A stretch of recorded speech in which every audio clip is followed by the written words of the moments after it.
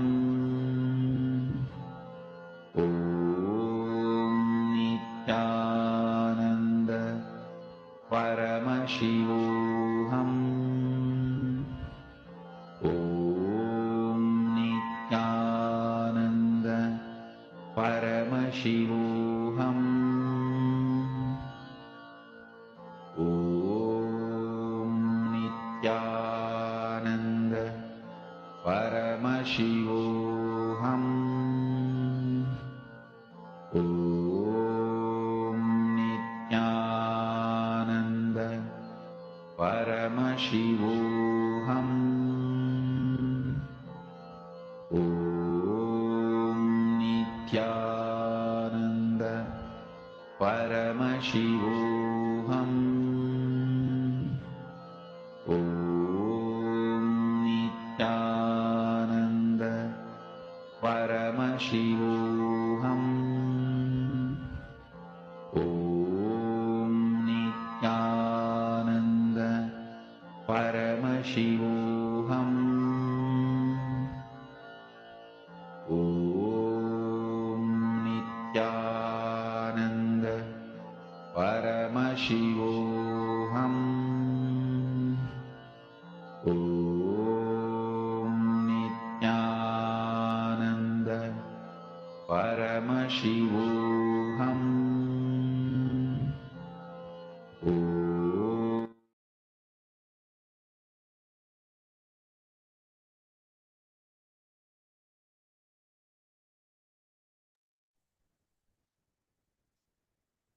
In that space, you can open your eyes and measure the object that you had kept in front of you.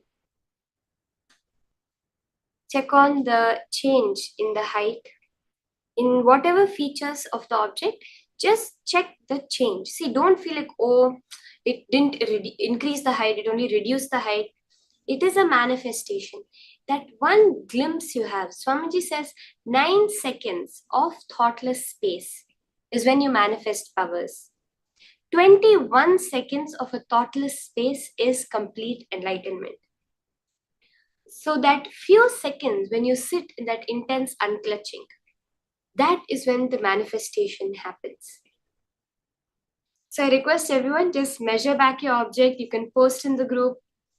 Ma Kirti Punekar, Ma Priyatma Surupini, Ma Anandeshwari, Ma Lala. I request all of you to just record, check back on your object, post your manifestations in the Zoom, and let the whole group celebrate, because one manifestation is a manifestation of every single person. In that space, we are now going to be entering into the next session. The next session that we are going to be hearing from Swamiji is about completion with jealousy. Jealousy is such a fundamental thing, in the way we perceive life. We are taught to compete, this competition idea. We are taught from a very young age. You have to be first in class. You have to be first in sports. You have to be first in everything. That completion, bringing the space of oneness with everybody, is what is the powerful cognition Swamiji is going to be giving us in this next session. So let us listen to these higher powerful cognitions from Swamiji.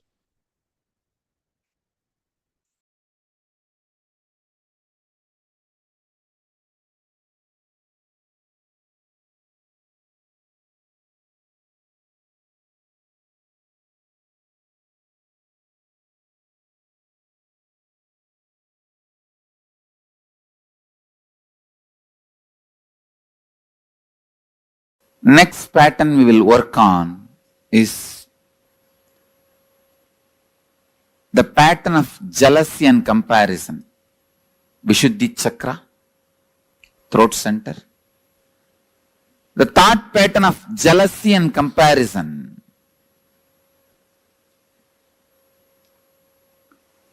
I tell you, most common and unaware engram is jealousy, comparison. It starts again from the early childhood. When your mother says, eat well, only then you will become like your elder brother. Study well, only then you will become like your father. Comparison is one of the most common and most unaware engram. You compare wealth, you compare in health, you compare in beauty, you compare in education, you compare in intellect, you compare in practically everything. But you need to understand one thing.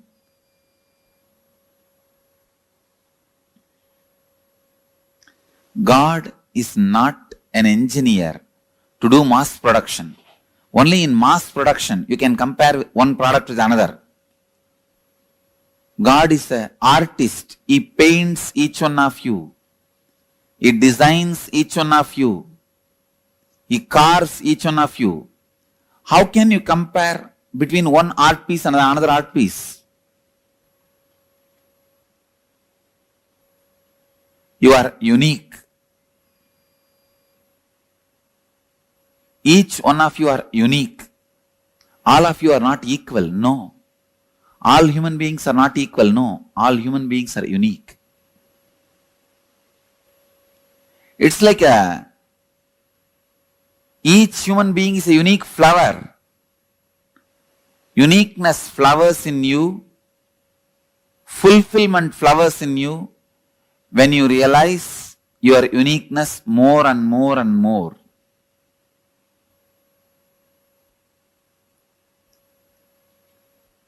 If you dig out the comparison engram, you will understand.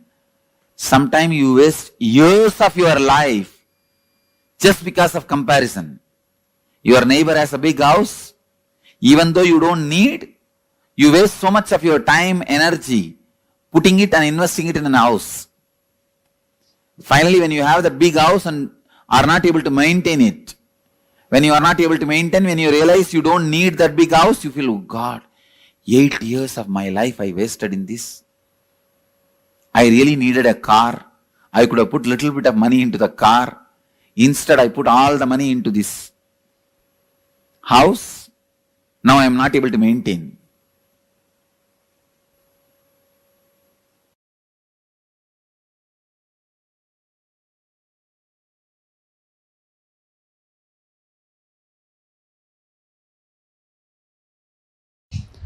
Please understand, if you are struggling with money, you are enjoying the struggle.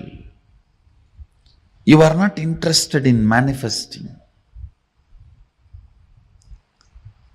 Please at least understand you are enjoying the struggle. You will feel abundance with your struggles. Oh, I want struggles and I have enough, let me enjoy it.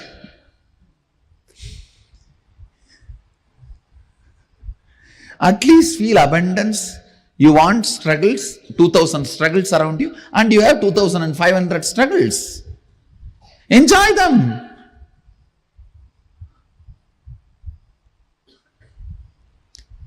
Please understand, there is no such thing as struggling with money. If you want to have struggles, you will have struggles. If you want to have money, you will have money. The people who have struggles, they want to have struggles, so they are having it. People who want to have money, they want to have money, they are having it. So, decide, you want to have struggles or you want to have money, you will have it. That clarity should come to your biomemory and muscle memory. You will have what you want. Next.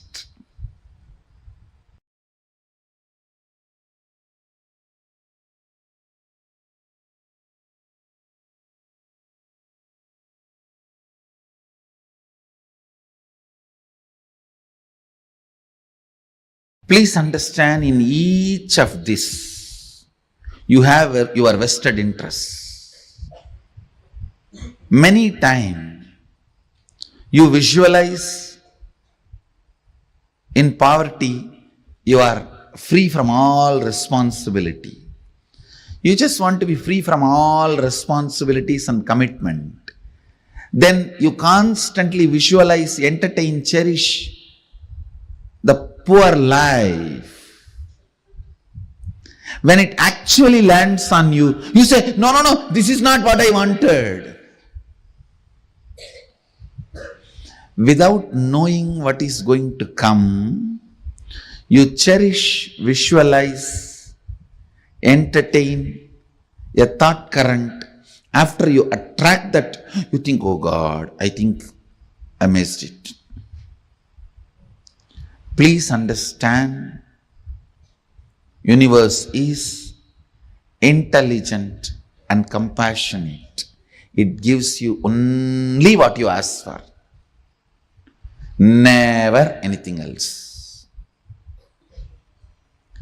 And if you have manifested poor health, unhappy relationship, poverty, look in why you manifested. Why you manifested?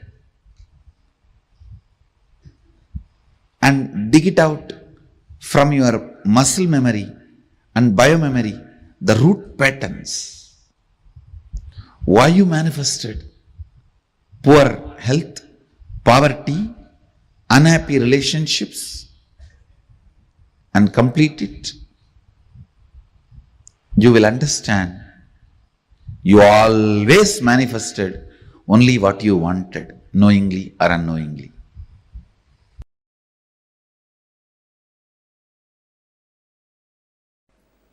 Throat center.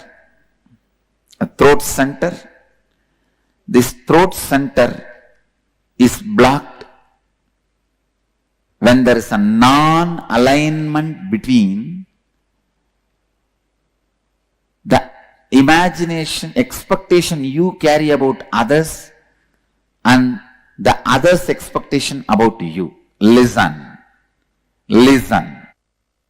When there is a non-alignment between your expectation about others and others' expectation about you, that is where the jealousy and comparison starts. Listen.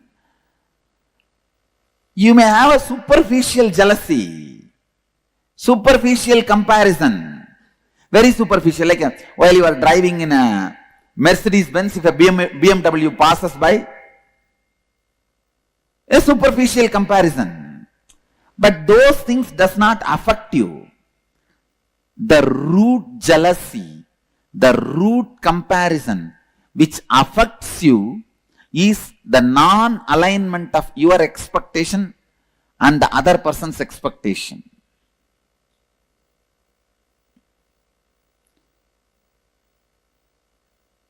How many of you have in your life the non-alignment between your expectation towards them and their expectation towards you? Both of them are not in alignment.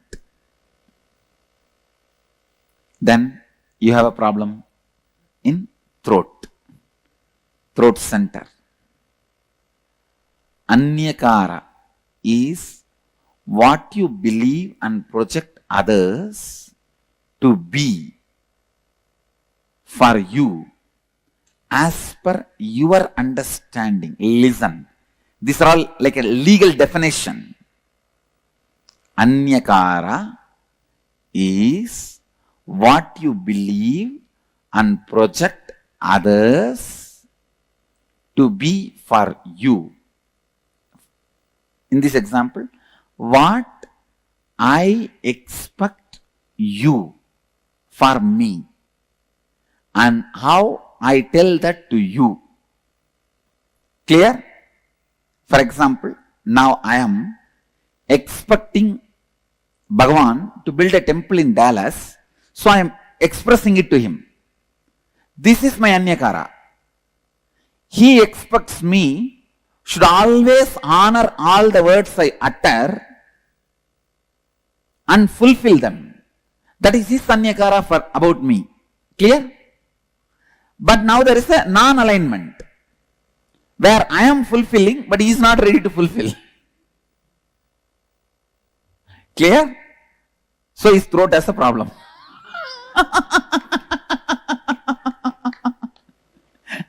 Now, is there anybody who are not cognizing? But if he builds the temple and I don't honor this time keeping or what he expects from me, then I have a problem. I have to alter, transform and stretch. Clear? Here is a volunteer. What that volunteer expects from me is anyakara about me. What I expect from him is anyakara, my anyakara for him. Clear? If I fulfill his expectation and he does not fulfill my expectation, his Vishuddhi as a problem. If he fulfills my expectation and I don't fulfill my Vishuddhi as a problem. Clear? So always be stretching, fulfilling everybody's anyakara with whom your life is involved. Clear? Still anybody? Not clear? Come on, come to the mic. If you complete that, you cannot fulfill his expectation, then yes, if you complete it, then no problem. then no problem. No problem. Even then, you are not expressing your capacity. You are integrated but not authentic. Understand? Now you will see. You will flourish in your business. You will flourish in your job. You will flourish in your relationships. In everything you will see, because you have decided not to give up on you. Understand? You have decided not to give up on you. Understand? You saw the live demonstration of somebody opening their Vishuddhi center. When he said he will not, his Vishuddhi was locked. The moment he decided he is going to do, his Vishuddhi opens. So I tell you, not giving upon you and others is the way to open the Vishuddhi. Don't give up on people. I demonstrated, I don't give up on him. I was very authentic with him. Even if he does not want to do, I did not force him. I just left it. But I am not going to give up on him. I am going to wait. I'll wait. And see to it, he realizes sometime. When I carry that cognition, I am going to wait. Immediately, he realizes. He realizes. So in all those moments, understand, my decision not to give up on you is the one which is pulling you up. That is the rope. That is the connection. Clear? Now, I'll repeat. My expectation about the other person is my anyakara about him. The other person's expectation about me is that person's anyakara about me. When there is a non-alignment between these two, Vishuddhi has a problem. Who fulfills it as flowered Vishuddhi? Who does not fulfill as a collapsed throat center?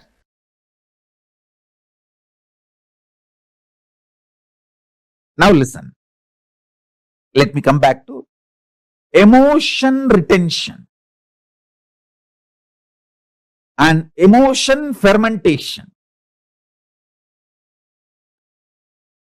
You get multiple types of emotions, almost all emotions every day. Sometimes lust, sometimes greed, sometimes fear, sometimes the multiple versions of fear, sometimes worry, sometimes love, sometimes attention giving, sometimes attention asking, sometimes jealousy, sometimes comparison,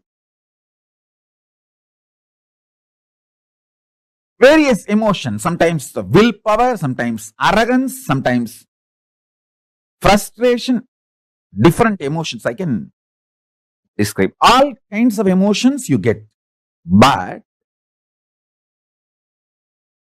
logically, through your conscious decision, the thought currents or emotions which you cherish stays inside you and starts getting fermented. The good news is, no emotion gets fermented inside you. No fermentation of emotions happens inside you without your conscious support. You should understand that.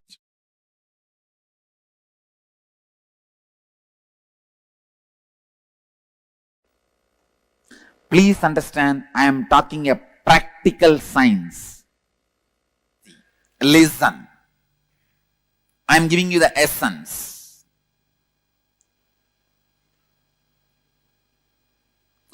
Whenever there is an inauthenticity in Anyakara, you end constantly comparing yourself and your life with others.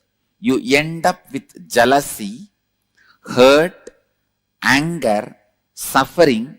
Then you are caught in comparison and jealousy.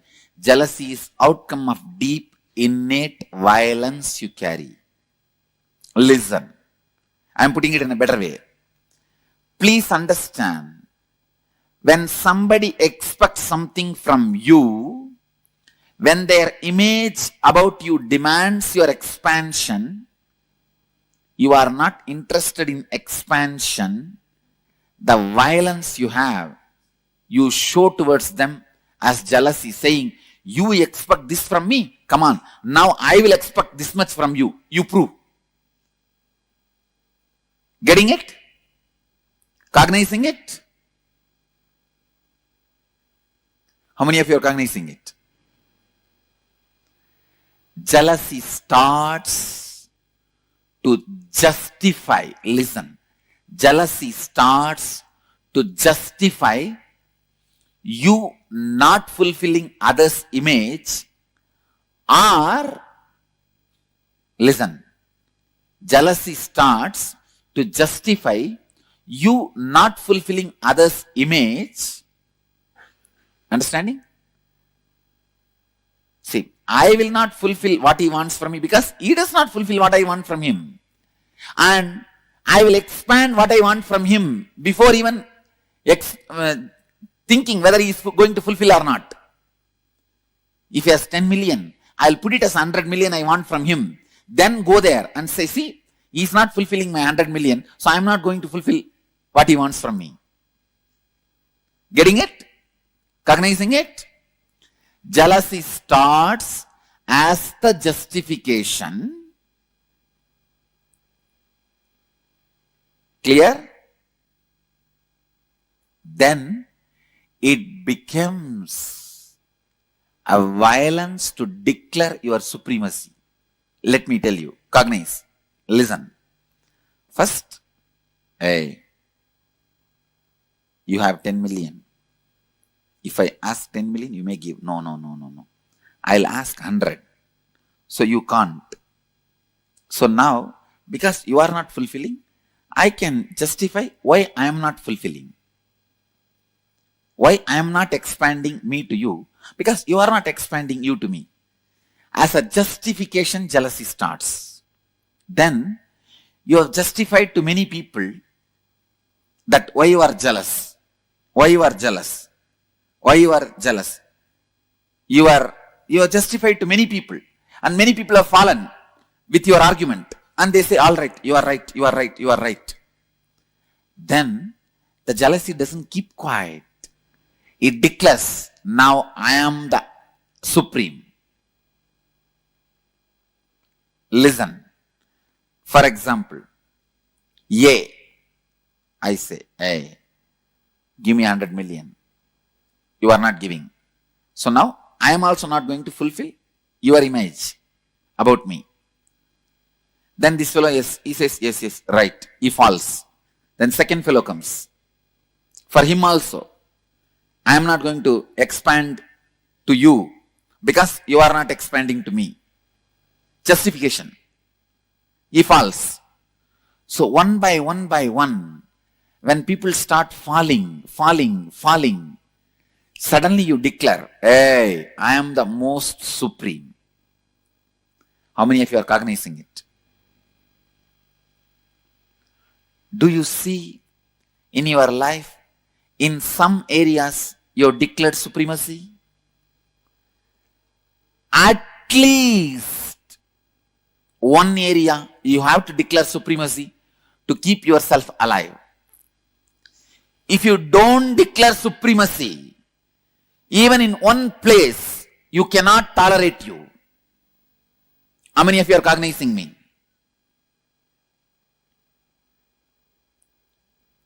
Clear? Where you declared supremacy is the root jealousy suffering pattern with which you are struggling.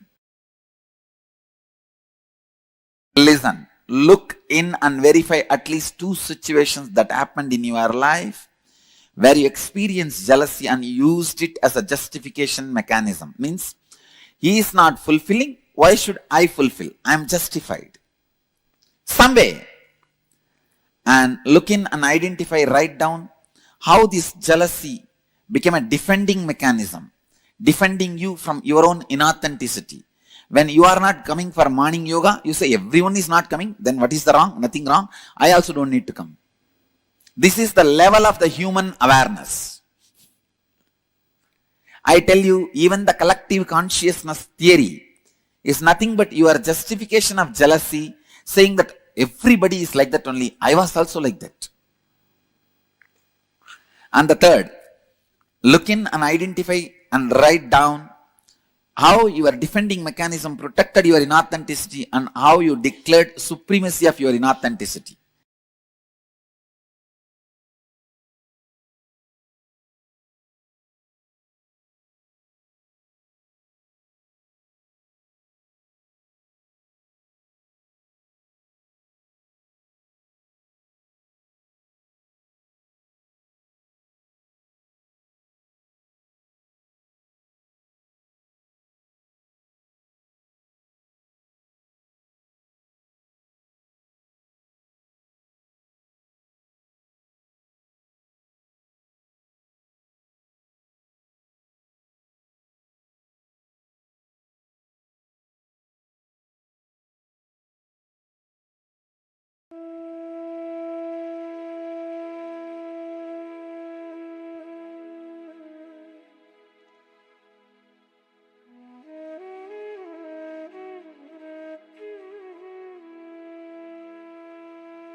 I think this is one of the most perfect ever, liberating ever description, revelation that someone can give to us on comparison and jealousy. I love this, especially the first set of clippings that we're watching. I really love that whole series because the way how Swamiji explains the issue with jealousy, what is jealousy, and how all of us are so caught up in comparing ourselves with others, and how this is actually a play of our inner image, outer image, and others' image, especially our others' image, how we not fulfilling that gap is actually creating jealousy in us. Just understanding the problem liberates us. That is exactly how I feel with this particular pattern that Swamiji was talking to us about. Now, I request all of you, I know I saw that so many of you are clicking with what Swamiji was revealing. I request you all to take a few minutes and share what did you understand.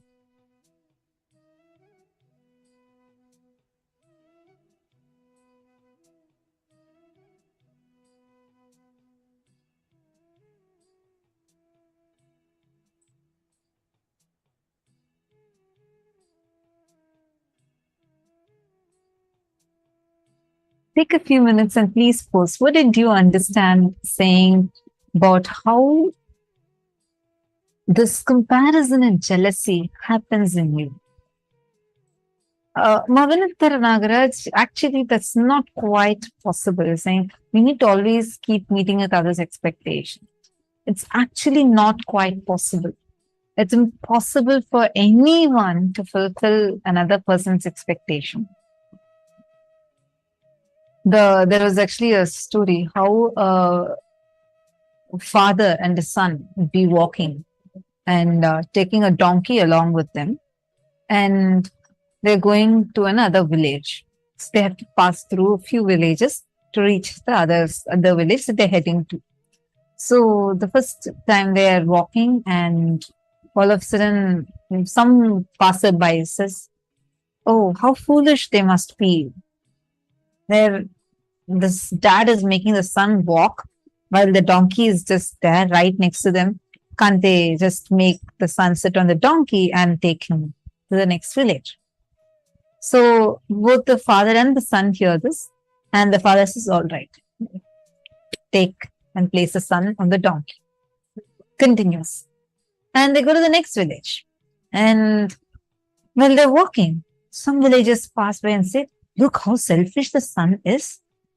Poor father is walking so long, and the son is so selfish. Only he sits on the donkey and goes. Why can't he let his father to sit instead?" So the father and the son look at each other. They exchange places.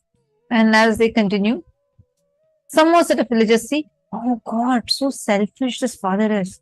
Poor son is walking.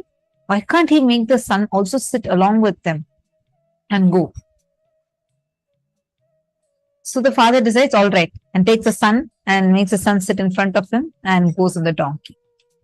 They pass by, they go towards the next village. And in that village, people are like, almost, a group of them were almost coming to hit the father and son, saying, "Do you guys have any kindness towards animals? You guys are torturing this poor donkey. You should be instead carrying this donkey and going. How are you torturing this donkey by two of you sitting on this donkey and going?" Father and son look at each other again, and this time they decide they are going to carry the donkey. So they take a long stick, tie the donkey's legs on two long sticks, hold it and start walking.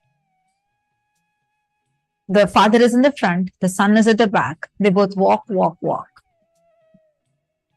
As they are passing by, suddenly they are in a bridge and they're walking, and a strong wind blows, and all three of them fall into the river and drown. This is exactly how we are. We keep trying to fit ourselves into other people's expectations, trying to see, oh, I had to fulfill this person's expectation, that person's expectations. It's never possible. You can never fulfill everybody's expectations. Never can everybody in the world be happy about you. Tell me one person who's like that. Even who you will be thinking as your favorite celebrity would have their own set of so-called haters, trollers, whatever. Am I right?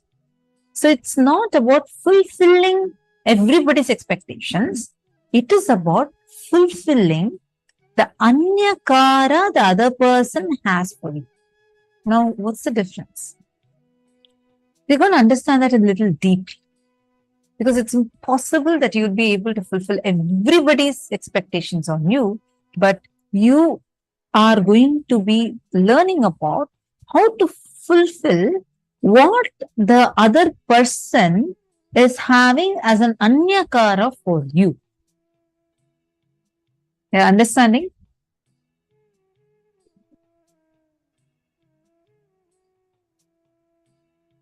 You need to understand this a little deeply.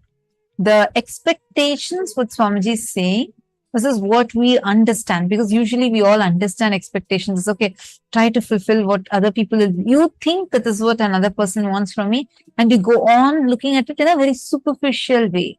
And that sometimes itself becomes a way how we start comparing. But here you need to look in as to what is that expectation a person is having from you. We're going to learn this in detail in this exercise. Listen carefully, and we're going to go step by step. See, if you dig out your comparison, you'll understand. Sometimes you waste years of your life just because of comparison. Your neighbor has a big house. Even though you don't need, you waste so much of your time, energy putting it and investing in a house. Finally, you have a big house and you're not able to maintain it. And when you're not able to maintain it, you realize you don't even need a big house. This is like in the social media trends, right? Every time a trend is coming, oh, this product, everybody has to get this product. And like the whole market is crazy. People want to go buy that product just because, oh, your friend bought it, let me buy it. I want to buy it because my neighbor bought it. Oh, that person has this person has it. And actually, do you really need it? In a few days, it'll be lying somewhere and you even forgot that you got such an item. Are you understanding? Understand, universe is intelligent and compassionate. It gives you only what you asked for, never anything else. And if you have manifested poor health, unhappy relationship, poverty, look in. Why you manifested it? Dig it out from your very muscle memory and biomemory, the root patterns, and complete with it. Only then you'll understand you always manifested only what you wanted, knowingly or unknowingly. See, Swamiji explained so beautifully about this expectations thing. When you say, I want to fulfill everybody's expectations of me, we deal it in a very superficial manner. But when you start identifying, go with each person, based on whatever is your declared outer image and declared inner image. You have said, for example, let's say that you are declaring yourself. Declaration doesn't not always mean that you have to go and announce to everybody. For example, for your children, it's an automatic understanding that you are going to be a loving, caring mother. So, let us say that your son is getting so attached to his, to the neighbor much more than you. You start feeling jealous of it. So, feeling why? Because deep inside you feel he is expecting me to be very loving towards him, because that's what is aligned to even your inner image and outer image, your declaration about you. And you feel that you are not able to keep up to that. But that gap, you start feeling, you start filling it with violence and start reacting to the other person with violence. You'll actually see like, oh, does she cook as much as me? Does she care as much as I care for you? The other day, I made sure that your hair is combed, but the neighbor auntie, she didn't even think of all of that. You start coming up with reasonings like this. You start seeing how, because you are not able to fulfill what the other person is expecting out of you, you fill it with jealousy. That violence is jealousy. Uma has posted, I found it interesting that jealousy is connected with the third center, Vishuddhi Chakra. Much deeper explanation than people normally give. Absolutely. Actually, Ma, you should definitely read a book called as Guaranteed Solutions by Swamiji. Oh my God, it's so amazing. So amazing. Actually, Swamiji has authored almost 1,300 books. And Swamiji has made all these books available completely for free. Till date, never a book has been sold for any price. It's never like Swamiji distributes all these books freely, and definitely download this ebook called Guaranteed Solutions. Such an amazing, amazing book. It talks about all the 7 chakras, and it'll give each chakra what it is blocked by. Just listening to Swamiji's revelation on comparison and jealousy liberates you from it. How many of you are understanding about this comparing part? And how many of you are able to recognize the violence? Many times you feel like just because you feel you are not able to keep up with the other person. See, Ma Vinutha, I just want to see, because earlier, I think Ma Vinutha only, right? You had posted saying we have to fulfill everybody's expectations all the time. That would make it feel like it's impossible. That's why I just wanted to explain to you. It's not about fulfilling everybody's expectations all the time, but what you have declared yourself to be. For example, now let us say that your parents, okay, you have a desire to be a software engineer. You want to build yourself as a software engineer, but your parents want you to be a doctor. Now there's a conflict. I expect you to be a doctor and you want to be a software engineer. This does not mean you have to give up on your dreams and go and become a doctor. Nor does it mean that you should go fight to them and go become as a software engineer. It's neither of these.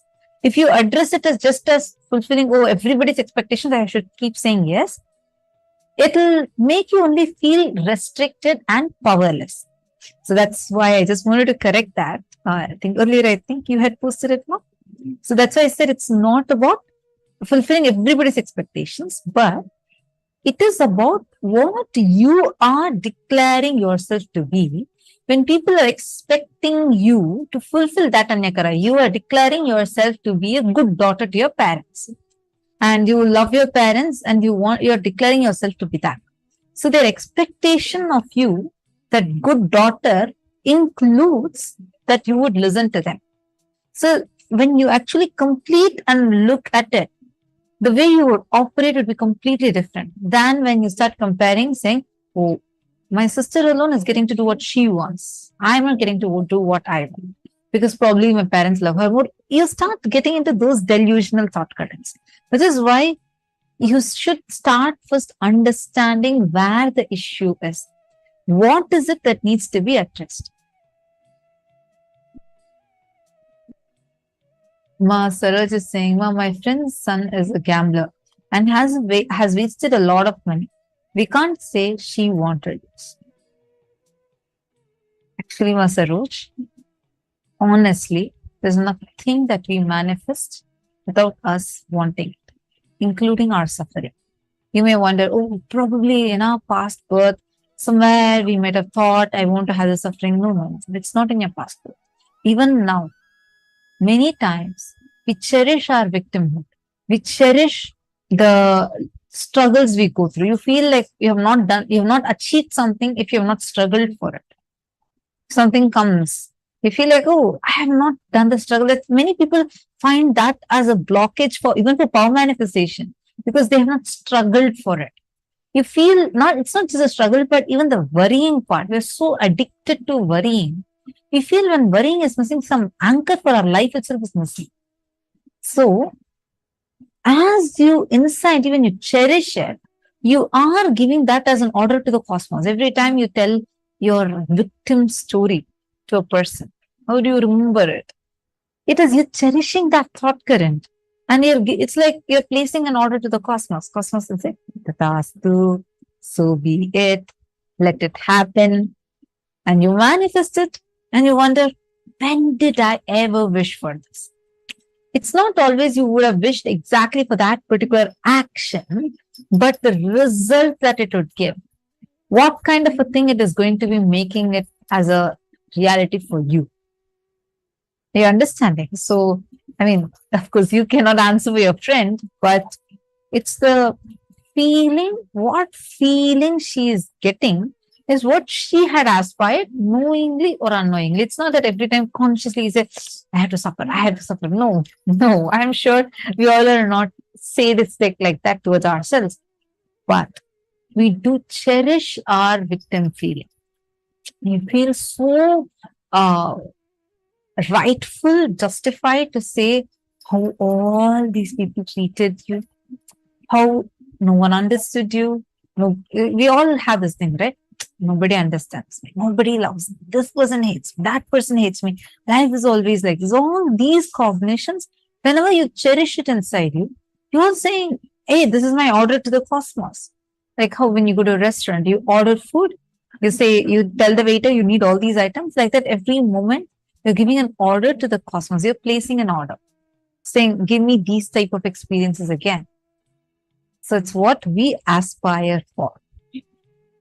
Maybe it happens with the different intensity. Some will become faster, some will become slower, but it is what we have ordered for. Okay, I hope all of you are catching it so far.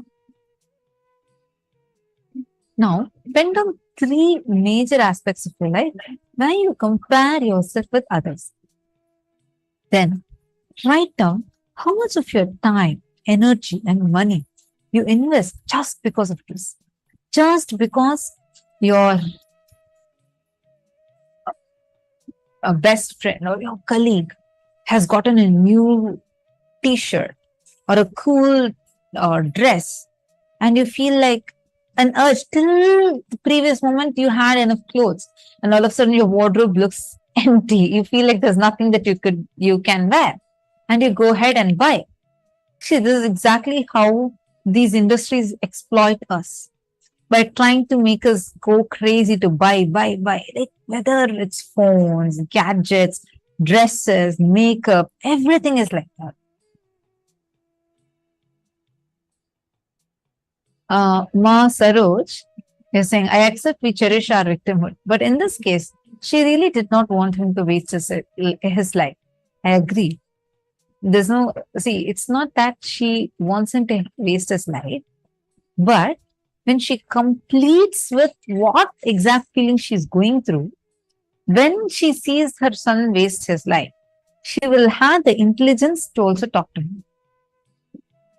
Maminita Nagaraj is asking, can we undo it? Yes, definitely yes. That's what we are going to be doing now. So take a few minutes and write down the impact of your comparison on your life. 3 ways in which you can express your uniqueness. These are the 4 steps. Please write them down.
Please relax.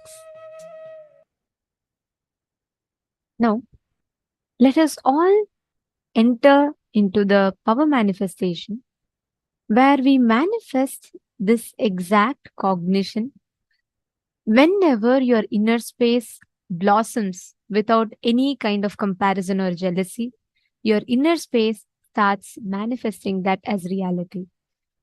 Whenever your inner space blossoms without any kind of comparison, without any kind of jealousy, you start manifesting powers. You start manifesting the ability to see, the ability to alter the reality, the ability to change things as you want. All of these extraordinary powers you start manifesting. Now, we're going to be doing this exact same thing. Now, all of you have written down. You all have finished completing, right? Okay. Now, what you're going to do is sit in that same space with that decision and complete with all the confusion, dilemma, anything that is there in you. And sit with the decision to manifest without any comparison, without any jealousy. Whenever you have a confusion, Ma Vimala, go ahead and you can ask your question.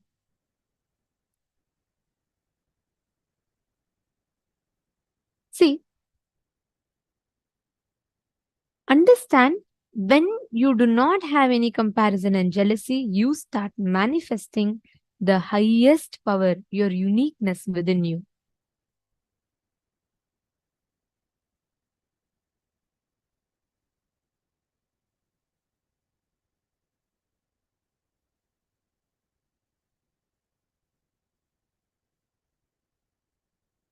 So, Ma Vimala, you have asked a question. I'm seeing a question from Ma Vimala.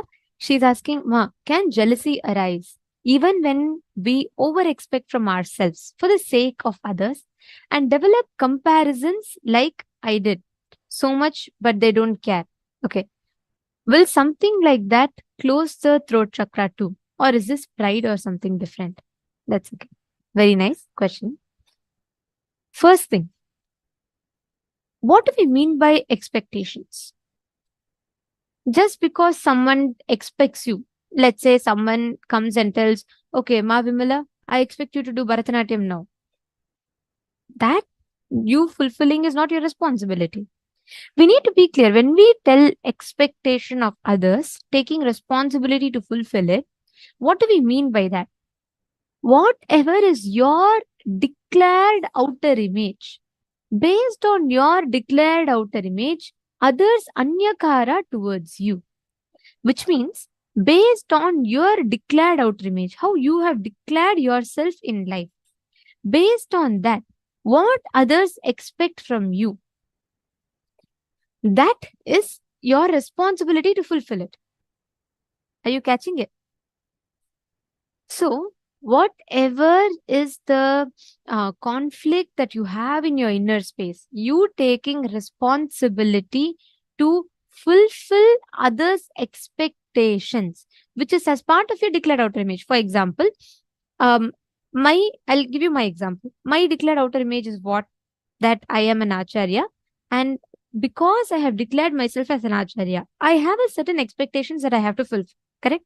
Like, for example, you all will have an expectation that I should be able to answer the questions based on what Swamiji is revealing. And maybe I am responsible to even elaborate, summarize what Swamiji is saying to facilitate the program to be available to all of you. And now, the same thing, if someone expects me to play judo or karate, I am not responsible to fulfill that. If someone is expecting me to attend to their answer, I am responsible to fulfill that. I cannot say, oh, how can you expect? No, that is not the thing. What your expectation is based on your outer image, declaration is what people have to fulfill. Okay, that is one. Second, when you over expect from others, what if we genuinely try and still fail to fulfill the expectation? You're asking, understand, when your effort is maximum, you will always see life will reciprocate. It is not about the action. Many times people want to be called friendly. They will act outside. They'll give so much of sweets. They'll say, "Oh God, it's very nice, and it's so nice to have you," etc. But inside them, they will actually be boiling. They'll be like, "Why did this person come here? I don't like this." All that. That is what life will reflect. Life will not reflect your action. Life doesn't go by your action. Cosmos has no video recording. It only has audio recording. Means it goes based on the thought currents based on which you take the actions. So understand, ma, even when you try, if you have tried your maximum, that means life will reciprocate, reflect that completion. You will never see anybody who's trying their maximum will never have jealousy or comparison. They will know and they will expect the same thing from life, and the life will reciprocate the same thing back to them. And you're asking, can jealousy arise even when we over expect from ourselves for the sake of others? Yes, that is what turns us anger. For example, you start demanding. You're very comfortable. You're earning certain amount of money. You're comfortable with your house. Let's say your friend comes and he or she makes a remark. They say, "Oh God, I thought you can accommodate an AC. I don't even see an AC in your house." That one thing will hurt you so much. You will set an over expectation about yourself. You will burn out yourself till you buy that AC. Understand some details. Whether you buy the AC or don't buy the AC, from there itself, the whole game is lost. Because even the moment you work for, just even to prove the other person wrong, you want to work. But still, you're working for the other person. There itself, the game is lost.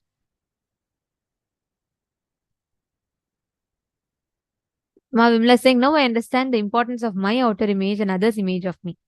And same way, Ma Vimala, let's say you are trying, you're not able to fulfill. Start taking responsibility to complete the other person. Start taking responsibility to make sure that you're clearing that expectation from the other person, saying, "This is what I committed. This is what I'm expected to do. This is what I could do. This is what I could not do." All of that. Start with that. How you are, what expectation of yours you're holding outside, how you are holding yourself outside. That matters a lot. Understanding? Because based on your outer image, if someone is expecting too much from you, then leave it. You're not responsible or expected to fulfill it. But whatever you have declared, you are responsible to fulfill. It becomes your dharma. Just if I am declaring myself as an acharya, I cannot say, "Oh no, I can't answer your question. I don't have mood for it." Then I'm being adharmic. You're understanding? I am responsible to fulfill that. Second, whenever you set your expectation based on comparison with others, the ground is wrong. If you build a building on a shaky ground, the whole building will collapse no matter how strong material you build the building with. The foundation is wrong. Same way, whenever you say, "God, this is a trend on social media. Look at my office. All my friends are having latest release of iPhone. People are all flaunting their iPhones on their social media, and I don't have the latest one, and I don't even have an iPhone still." Just for that, you put pressure, you work, you borrow loans, and you go and buy that iPhone just so that you feel equal. Understand? The moment you start working for it, the foundation is wrong, you fail there. The platform from which you're beginning to operate itself is wrong. That is jealousy. That comes under comparison. Definitely it comes under the radar of comparison. Understanding?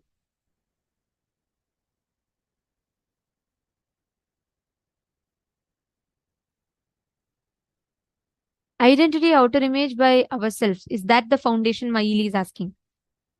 Fundamentally, your inner image is the foundation. The four images. It's like the four pillars. The roof is standing based on four pillars. Even one pillar is removed or shaky, the whole roof is shaky. It starts falling. Understanding? So all the four images are the fundamental base. Your inner image adds strength to your outer image. Your outer image adds strength to your other's image. Other's image adds strength to your life image. So all these four put together forms the foundation for your existence. That is why it's important. Right now, we are having inner image is this much, outer image is this much, others image is some other height, and life image is extremely low. How will your identity stand? It is going to be very shaky. We are responsible to bring all the four into alignment of the same. Understanding?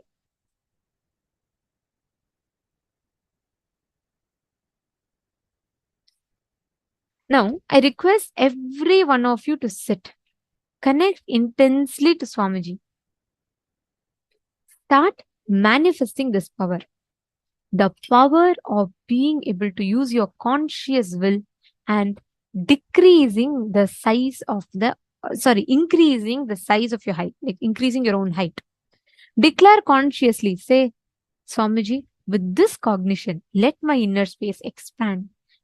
See, right now, all of you are completing with your comparison and jealousy. The moment you decide all your comparison and jealousy you're completing, you'll see how life will reflect it for you. Sit now. Measure your current height. And from there, all of you can take the measurement of the current height and start manifesting the power to increase the height. Chant the Mahavakya.